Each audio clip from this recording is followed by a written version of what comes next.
Hello everyone. આપણા last લેક્ચરમાં પ્રકરણ 2 સપુષ્પી વનસ્પતિઓમાં લિંગી પ્રજનનમાં આપણે પરાગરજ સ્ત્રી કેસર આંતરક્રિયાઓ તથા બેવડા ફલનની પ્રક્રિયાઓ અને એ ઉપરાંત આપણે ભ્રૂણપોષ વિશે કેટલીક મહત્ત્વની માહિતી મેળવી. અહીં આપણે જોયું કે જ્યારે આપણે વાસ્તવિક રીતે જો પરાગરજમાંથી ઉત્પન્ન થતી પરાગનલિકાના નિર્માણની ઘટનાને જોવી હોય તો આપણે કેટલીક વનસ્પતિઓ કે જેમાં વટાણા, ચણા કે ગુલમહેંદી અથવા તો બારમાસી જેવી વનસ્પતિઓની પરાગરજ લઈ અને તેને 5 થી 10% જેટલા સુક્રોઝના સોલ્યુશનમાં રાખી થોડીવાર પછી જો તેનું સ્લાઇડ ઉપર આસ્થાપન કરવામાં આવે તો આપણને પરાગરજનું અંકુરણ થઈ પરાગનલિકાના વિકાસની ઘટનાઓ જોવા મળે છે. એ ઉપરાંત આપણે આગળ બેવડા ફલનની ઘટનાઓમાં સવિસ્તાર રીતે ત્રિકીય પેનનું નિર્માણ અને પીઈસીનું નિર્માણ જોયું. અહીં આપણે પેન એટલે કે પ્રાઇમરી એન્ડોસ્પર્મ ન્યુક્લિયસ અને પીઈસી એટલે કે પ્રાઇમરી એન્ડોસ્પર્મ સેલ વિશે સવિસ્તાર માહિતી મેળવી. આ પ્રકારના ફલનને આપણે બેવડું ફલન શા માટે કહ્યું તો ફરીથી એકવાર કે અહીં જે નરજન્યુઓ પરાગ નલિકા મારફતે અંડકોષના ભાગ સુધી પહોંચે છે તો આ નરજન્યુઓ સહાયક કોષોમાં થઈને એમાંથી પ્રવેશ કર્યા બાદ દ્વિકીય કોષ કેન્દ્ર સાથે એક અને અંડકોષ સાથે એક એમ જોડાણ કરે છે. તો ભ્રૂણપૂટની અંદર આ સમગ્ર ઘટના 2 ફલન ધરાવે છે, માટે તેને બેવડા ફલન તરીકે ઓળખવામાં આવે છે. ત્રિકીય જોડાણની વાત કરીએ કે જે કોષ કેન્દ્ર વાસ્તવિક રીતે દ્વિકીય છે પરંતુ એમાં એક નરજન્યુનું જોડાણ થાય છે, પરિણામે 3 કોષ કેન્દ્રો અસ્તિત્વમાં આવે છે. તો આ પ્રકારે ત્રિકીય જોડાણ ઉદ્ભવે છે એટલે કે પ્રાઇમરી એન્ડોસ્પર્મ ન્યુક્લિયસનું નિર્માણ થાય છે. અહીં આગળ વધતા આપણે જોયું કે ભ્રૂણપોષ એટલે કે જ્યારે ત્રિકીય પ્રાથમિક ભ્રૂણપોષ કોષ કેન્દ્રમાંથી ભ્રૂણપોષનો વિકાસ થાય છે તો હવે આ ભ્રૂણપોષ એટલે વિકસતા ભ્રૂણને પોષણ આપવા માટે સક્ષમ એવી રચના કે જેનું વારંવાર સમવિભાજન થવાથી ભ્રૂણપોષ પેશીનું નિર્માણ થાય છે અને તેનો વિકાસ ભ્રૂણના વિકાસ પહેલાં જ થવો જરૂરી છે. જો આમ ન થાય એટલે કે જો ભ્રૂણના વિકાસ પહેલાં ભ્રૂણપોષ પેશી અસ્તિત્વમાં ન આવે કે તેનું રૂબરૂ રીતે જો સમવિભાજન થઈ ભ્રૂણપોષ પેશીનું નિર્માણ ન થઈ શકે તો એ દરમિયાન ભ્રૂણને વિકસવા માટે ઘણો સમય લાગે છે અથવા તો ભ્રૂણ અવિકસિત રહે છે. તો આ પ્રકારની ભ્રૂણપોષ પેશીના આપણે 3 પ્રકારો જોયા: કોષીય ભ્રૂણપોષ, કોષ કેન્દ્રીય ભ્રૂણપોષ અને હેલોબિયલ પ્રકારના ભ્રૂણપોષ. આ હેલોબિયલ પ્રકારના એટલે કે જે ભ્રૂણપોષ પેશી એ તૈલી અથવા તો સંચિત ખોરાક તરીકે તૈલી કે ચરબીયુક્ત પદાર્થો ધરાવે છે એવા ભ્રૂણપોષ પેશીને આપણે હેલોબિયલ પ્રકારના ભ્રૂણપોષ પેશી તરીકે ઓળખી શકાય. અહીં આપણે જોયું કે 2 પ્રકારના ભ્રૂણપોષ અસ્તિત્વમાં છે: મુક્ત કોષ કેન્દ્રીય ભ્રૂણપોષ તથા બહુકોષીય ભ્રૂણપોષ. તો હવે જે મુક્ત ભ્રૂણપોષીય ભ્રૂણપોષ છે કે જેમાં સામાન્ય પ્રકારે જોવા મળતો ભ્રૂણપોષ છે અને જેમાં પેન એટલે કે પ્રાઇમરી એન્ડોસ્પર્મ ન્યુક્લિયસનું વારંવાર વિભાજન થવાને કારણે મોટી સંખ્યામાં કોષ કેન્દ્રો સર્જાય છે અને ભ્રૂણપોષની વિકાસની આવી અવસ્થાને મુક્ત કોષ કેન્દ્રીય ભ્રૂણપોષ કહે છે. બહુકોષી ભ્રૂણપોષ એટલે કે અહીં અસ્તિત્વમાં આવેલા કોષ કેન્દ્રો પરિઘ વિસ્તારમાં ગોઠવાય છે અને ભ્રૂણપૂટના વચ્ચેના વિસ્તારમાં મોટી રસધાનીઓ બને છે. ત્યારબાદ કોષરસનું વિભાજન શરૂ થાય છે અને આ પ્રક્રિયા પણ પરિઘથી લઈને કેન્દ્ર સુધી આગળ વધે છે. અંતે બહુકોષી ભ્રૂણપોષ અસ્તિત્વમાં આવે છે. તો હવે આવી સમગ્ર ઘટનાઓમાં નાળિયેર જેવા કેટલાક પ્રકારના વનસ્પતિના ઉદાહરણ લઈએ કે જેમાં કોષ કેન્દ્રો એ આપણને આવા મુક્ત અવસ્થામાં જોવા મળે છે. તો આ પ્રકારના કોષ કેન્દ્રો કે જેમાં અહીં આપણને જે નાળિયેરનું પાણી જોવા મળે છે તે મુક્ત કોષ કેન્દ્રીય ભ્રૂણપોષ છે અને તેની ફરતે આવેલ તેનો ગર મલાઈ કે માવો તે કોષીય ભ્રૂણપોષ છે. વિકસિત ભ્રૂણ દ્વારા બીજના વિકાસ પૂર્વે ભ્રૂણપોષ સંપૂર્ણ રીતે જો વપરાઈ જાય તો તેને આપણે એમ કહી શકાય કે અહીં ફરીથી અન્ય કોઈ પ્રકારનું પોષીય ઘટકો જોવા મળતા નથી, એટલે કે અભ્રૂણપોષી બીજ. જ્યારે જે પ્રકારના પરિપક્વ બીજમાં ભ્રૂણપોષ ચિરલગ્ન રહે એટલે કે સમગ્ર વપરાઈ જતો નથી તેને ભ્રૂણપોષી બીજ તરીકે ઓળખવામાં આવે અને તેનો ઉપયોગ બીજાંકુરણ દરમિયાન આગળની પ્રક્રિયાઓમાં થાય છે. તો હવે આપણે આ પ્રકારના કેટલાક પ્રશ્નો કે જેના સવિસ્તાર વર્ણન જોયા.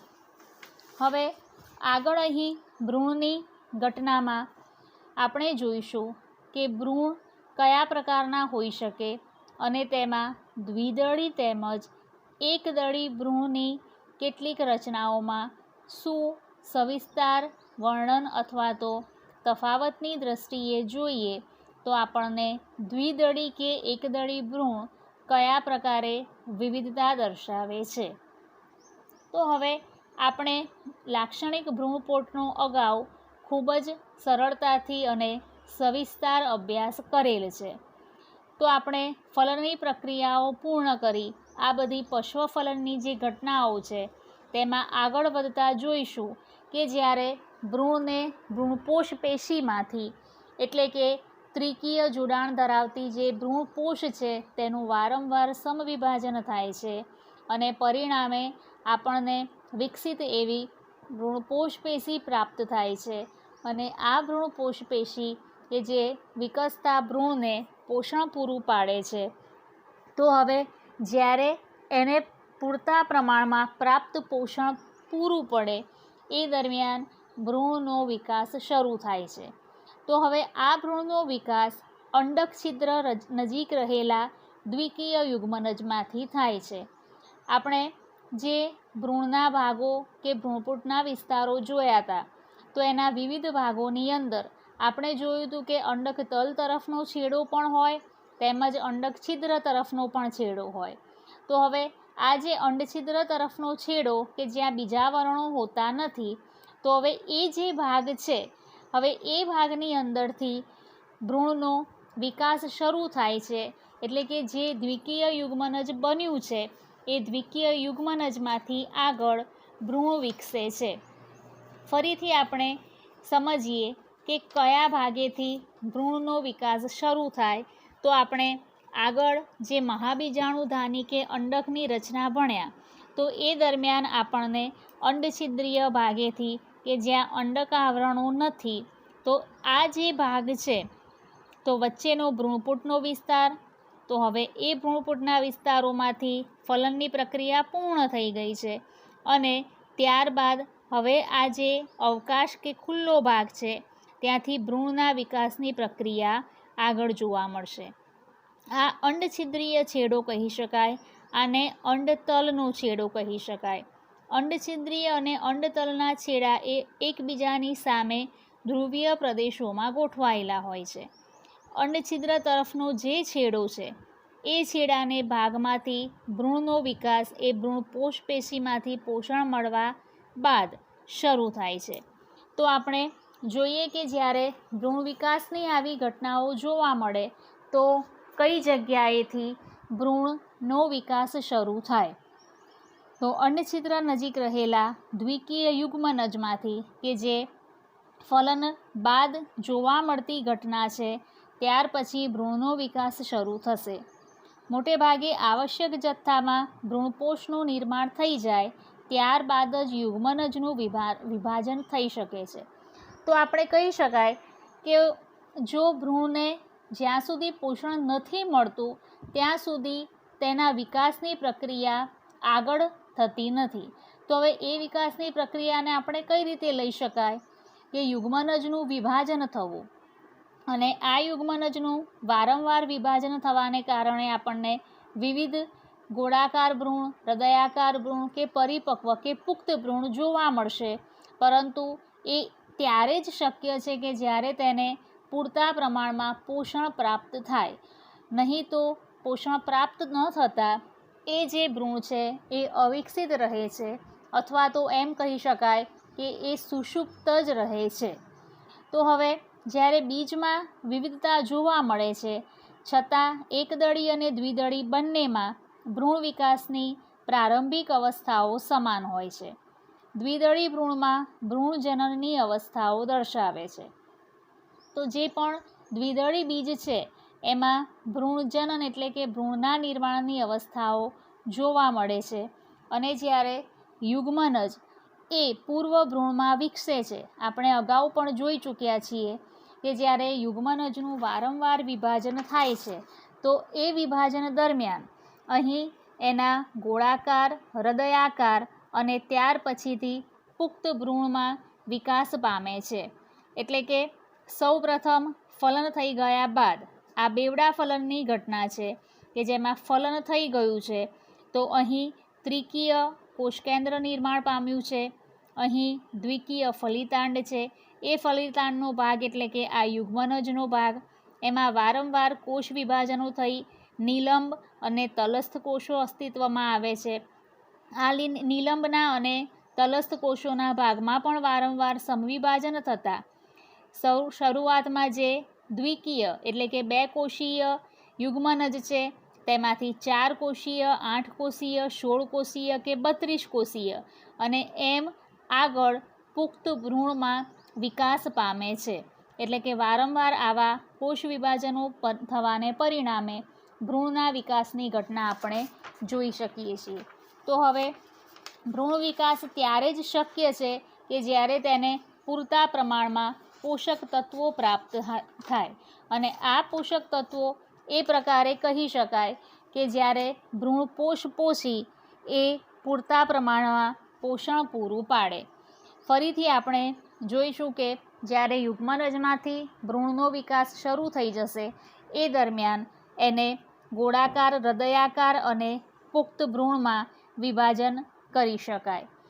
આપણે ભ્રૂણમાં દ્વિદળી અને એકદળી ભ્રૂણ કે જે વિકાસની ઘટનાઓમાં વિવિધતા દર્શાવે છે કે જે દ્વિદળી અથવા ભ્રૂણ કે જેમાં ભ્રૂણજનનની અવસ્થાઓ જોવા મળે છે અને પૂર્વ ભ્રૂણમાં વિકસ્યા બાદ ક્રમશઃ તેમાંથી ગોળાકાર, હૃદયાકાર કે પુખ્ત ભ્રૂણમાં વિભાજન પામે છે. આપણે ભ્રૂણ વિકાસની ઘટનાઓને જોઈ છે અને એ ઘટનાઓમાં આપણે જોઈશું કે જ્યારે પણ બેવડું ફલન પૂર્ણ થાય એ પછી જ આ બધી જ ઘટનાઓ ક્રમશઃ આગળ વધશે. સૌપ્રથમ અહીં ફલિત થતો એક ભ્રૂણપૂટ છે. આ સમગ્ર ભ્રૂણપૂટનો વિસ્તાર છે.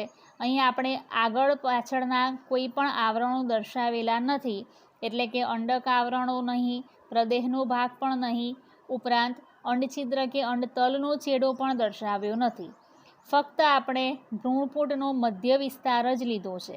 એ મધ્ય વિસ્તારમાં એક નરજન્યુ એ યુગ્મનજ સાથે જોડાય છે, અન્ય નરજન્યુ એ અહીં અંડકોષ સાથે એટલે કે એક અંડકોષ સાથે અને અન્ય એ દ્વિકીય કોષકેન્દ્ર સાથે જોડાય છે. પરિણામે ફક્ત આટલો જ ભાગ આપણે અભ્યાસ હેતુ અલગ પાડીને લીધો છે કે ફક્ત આ યુગ્મનજ કે ફલિતાંડનો ભાગ કે જેમાં કોષ વિભાજન શરૂ થયું, 2 કોષો, 4 કોષો, 8 કોષો, 32 કોષો, 16 કોષીય એમ આગળ ભ્રૂણના વિકાસની ઘટનાઓ જોવા મળે. તો હવે આ પ્રક્રિયામાં આપણે આગળ વધતા જોઈશું કે દ્વિદળી ભ્રૂણ અને એકદળી ભ્રૂણ કયા પ્રકારની વિવિધતા દર્શાવે છે. જે દ્વિદળી ભ્રૂણ છે કે જેમાં દ્વિદળી ભ્રૂણ એ ભ્રૂણધરી અને 2 બીજપત્ર ધરાવે છે. બીજપત્રો ઉપરનો ભ્રૂણધરીનો વિસ્તાર ઉપરાક્ષ જે ભ્રૂણાગ્ર કે આદિસ્કંદ અથવા પ્રકાંડાગ્રમાં પરિણમે છે અને બીજપત્રો નીચેનો નળાકાર વિસ્તાર અધરાક્ષ છે જે નીચેના છેડે ભ્રૂણમૂળ કે આદિમૂળ અથવા તો મૂલાગ્રમાં પરિણમે છે અને મૂળનો ટોચનો ભાગ એ મૂળ ટોપથી આવૃત છે. આપણે અગાઉ ધોરણ 11માં ભણી ચૂક્યા છીએ કે મૂળનો જે આગળનો ભાગ મૂળ ટોપથી આવૃત હોય છે. મૂળના આપણા વિવિધ પ્રદેશો પણ આપણે પહેલાં ભણી ચૂક્યા છીએ કે તેમાં વર્ધી પ્રદેશ, વિસ્તરણ પ્રદેશ, એ ઉપરાંત પરિપક્વન પ્રદેશ અને ત્યારબાદ એમાં વારંવાર કોષ વિભાજનો થવાને કારણે વિવિધ પ્રકારની રચનાઓ જોવા મળે છે. તો હવે દ્વિદળી મૂળ કે જેમાં આપણે જોઈએ છીએ કે ભ્રૂણધરી અને 2 બીજપત્ર. સામાન્ય રીતે આપણે શરૂઆતથી જ અભ્યાસ કરતા આવ્યા છીએ કે દ્વિદળી ભ્રૂણ એટલે કે જેના બીજપત્રોની સંખ્યા 2 છે. એકદળી ભ્રૂણ એટલે કે જેમાં બીજપત્ર ફક્ત એક જ રહેલું છે. અહીં આપણે આકૃતિમાં જોયા અનુસાર જોઈશું કે જ્યારે આપણે લાક્ષણિક દ્વિદળી ભ્રૂણનો અભ્યાસ કરીએ તો અહીં આપણને બતાવ્યા મુજબ ઉપરનો ભાગ એટલે કે ભ્રૂણાગ્ર કે જે ટોચનો વિસ્તાર છે, આ ભ્રૂણમૂળ એટલે કે મૂળ ટોપનો વિસ્તાર, અધરાક્ષ અને ઉપરાક્ષનો વિસ્તાર એટલે કે લાક્ષણિક જે દ્વિદળી ભ્રૂણ છે તેમાં આપણને આવા વિવિધ ભાગો જોવા મળે છે. અહીં આપણે ફક્ત અભ્યાસ હેતુથી જ આ આકૃતિ સમજવાની છે. દાખલા તરીકે ઘાસના ભ્રૂણનો એક છેદ લીધેલો છે કે જેમાં આપણને આવા વિવિધ વિસ્તારો જોવા મળે છે જે ફક્ત આપણે અભ્યાસ હેતુથી સમજવા માટે જ અભ્યાસ કરેલ છે. અહીં આપણે આપણી દ્વિદળી કે એકદળી ભ્રૂણની રચનામાં આ પ્રકારની આકૃતિ મહત્ત્વની છે પરંતુ દોરવી જરૂરી નથી. અહીં આપણે દ્વિદળી બીજ પછી એકદળી બીજ એટલે કે એકદળી ભ્રૂણનો વિકાસ આગળ જોઈશું કે એકદળીનું ભ્રૂણ માત્ર એક જ બીજપત્ર ધરાવે છે. દાખલા તરીકે ઘાસના કુળમાં આવેલ બીજપત્ર કે જેને આપણે હમણાં અગાઉ આકૃતિમાં જોયું એમ કે વરુથિકા તરીકે ઓળખવામાં આવે છે અને ભ્રૂણધરીના નીચેના છેડે ભ્રૂણમૂળ ધરાવે છે અને મૂળ ટોપ અવિભેદિત આવરણથી આવૃત છે જેને ભ્રૂણમૂળ ચોલ કહે છે. ભ્રૂણધરીનો વિકાસ વરુથિકાના જોડાણથી ઉપરના ભાગે થાય છે જેને ઉપરાક્ષ કહે છે અને જે નીચેનો છેડો છે તે અધરાક્ષ છે. ઉપરાક્ષ એ પ્રરોહાગ્ર અને પર્ણપ્રદાય ધરાવે છે તેને ભ્રૂણાગ્ર ચોલ કહે છે. તો અહીં આ 2 પ્રકારની રચના કે આપણે કોને ભ્રૂણમૂળ ચોલ તરીકે ઓળખીશું અને કોને ભ્રૂણાગ્ર ચોલ તરીકે ઓળખીશું. તો સામાન્ય રીતે દ્વિદળી અને એકદળી ભ્રૂણ એ બંનેની અંદર મુખ્ય તફાવત એ છે કે બંનેમાં બીજપત્રોની વિવિધતા છે. જે દ્વિદળી ભ્રૂણ છે તેમાં 2 બીજપત્રો છે, જ્યારે એકદળી ભ્રૂણ છે તેમાં ફક્ત એક જ બીજપત્ર છે. જે દ્વિદળી ભ્રૂણ છે કે જેમાં ભ્રૂણધરીનો ઉપરનો વિસ્તાર ઉપરાક્ષ કે જે ભ્રૂણાગ્ર કે આદિસ્કંદ અથવા તો પ્રકાંડના અગ્રભાગમાં પરિણમે છે અને નીચેનો વિસ્તાર અધરાક્ષ છે જે ભ્રૂણમૂળ કે આદિમૂળ અથવા તો મૂલાગ્રમાં પરિણમે છે અને મૂળનો ટોચનો ભાગ એ મૂળ ટોપથી આવૃત છે. જ્યારે એકદળીનું ભ્રૂણ કે જેમાં ફક્ત એક જ બીજપત્ર છે અને આ બીજપત્ર વરુથિકા કહેવાય છે, જે ભ્રૂણધરીની એક જ બાજુએ ગોઠવાયેલ હોય છે અને ભ્રૂણધરી તેના નીચેના ભાગે ભ્રૂણમૂળ ધરાવે છે, જેને ભ્રૂણમૂળ ચોલ તરીકે ઓળખવામાં આવે છે. એ એક રક્ષણાત્મક આવરણ પણ કહી શકાય. અને ઉપરનો ભાગ કે જે પોલા પર્ણ જેવી રચના કે જેને પર્ણ પ્રદાય તરીકે ઓળખવામાં આવે છે, જે ઉપરાક્ષનો ભાગ છે એને ભ્રૂણાગ્ર ચોલ કહે છે. તો જે ઉપરાક્ષનો ભાગ છે તે સામાન્ય રીતે પ્રરોહાગ્ર અને પર્ણપ્રદાય એટલે કે પોલા પર્ણ જેવી રચનાઓ ધરાવશે. અને આ ભાગે વિવિધ વિભેદનો થતાં આગળ પ્રકાંડના કે પ્રરોહના ભાગે વનસ્પતિનો વિકાસ શરૂ થાય છે. તો આમ આપણે લાક્ષણિક ભ્રૂણ તરીકે દ્વિદળી અને એકદળી ભ્રૂણની વિશિષ્ટ રચનાઓ જોઈ. અહીં આપણે આવા વિવિધ પ્રકારના પ્રશ્નો સાથે જોઈશું કે આપણે ભ્રૂણપોષનો જે વિસ્તાર છે એટલે કે ભ્રૂણને કે વિકસિત ભ્રૂણને પોષણ આપતો વિસ્તાર કે જેનો વિકાસ થાય છે ત્રિકીય જોડાણ ધરાવતા પેનમાંથી અથવા તો પ્રાઇમરી એન્ડોસ્પર્મ ન્યુક્લિયસમાંથી. ભ્રૂણનો વિકાસ કયા ભાગેથી થશે? તો અંડછિદ્ર તરફ નજીક રહેલું જે દ્વિકીય યુગ્મનજ છે ત્યાંથી ભ્રૂણનો વિકાસ શરૂ થાય. યુગ્મનજનું નિર્માણ થયા બાદ એનું વિભાજન થઈ પ્રક્રિયા કઈ રીતે શરૂ થાય? તો હવે એનું વિભાજન થઈ ભ્રૂણપોષનું નિર્માણ થાય છે. આવશ્યક જથ્થામાં એને ભ્રૂણપોષ પેશી પ્રાપ્ત થાય. ત્યાર પછી તેનું વિભાજન થાય અને વિકસતા ભ્રૂણને પોષણ પૂરું પાડવા માટેનું આ એક અગત્યનું લક્ષણ ગણી શકાય. વારંવાર તેમાં વિભાજનો થવાને અંતે ગોળાકાર, હૃદયાકાર અથવા તો પુખ્ત ભ્રૂણની રચનાઓ જોઈ શકાય. અને આપણે લાક્ષણિક દ્વિદળી તેમજ એકદળી બીજની રચનાને પણ સવિસ્તાર જોઈ. હવે આ જ પ્રકરણમાં આગળ વધતા આપણે બીજની રચના વિશે સવિસ્તાર અભ્યાસ આપણા નેક્સ્ટ લેક્ચરમાં કરીશું. અહીં આપણે એવી રીતે કેટલાક ઉદાહરણ સ્વરૂપે કે ઘઉં, મકાઈ, વટાણા, ચણા કે મગફળી જેવી કેટલીક દ્વિદળી અને સંયુક્ત એકદળી એવી વનસ્પતિઓને આખી રાત પાણીમાં પલાળી રાખી અને ફરીથી એના બીજ ફોલી અને અભ્યાસ કરીશું તો આપણને દ્વિદળી કે એકદળીના વિવિધ ભાગોનું અવલોકન ધ્યાનમાં લઈ શકાશે. અહીં આપણા લેક્ચરમાં આપણે ભ્રૂણના વિવિધ ભાગો તેમજ દ્વિદળી અને એકદળી ભ્રૂણની વિશિષ્ટ રચનાઓ જોઈ. આપણા નેક્સ્ટ લેક્ચરમાં આપણે આવા જ અગત્યના ટોપિક એટલે કે બીજ વિશે સમજૂતી મેળવીશું. Okay, thank you.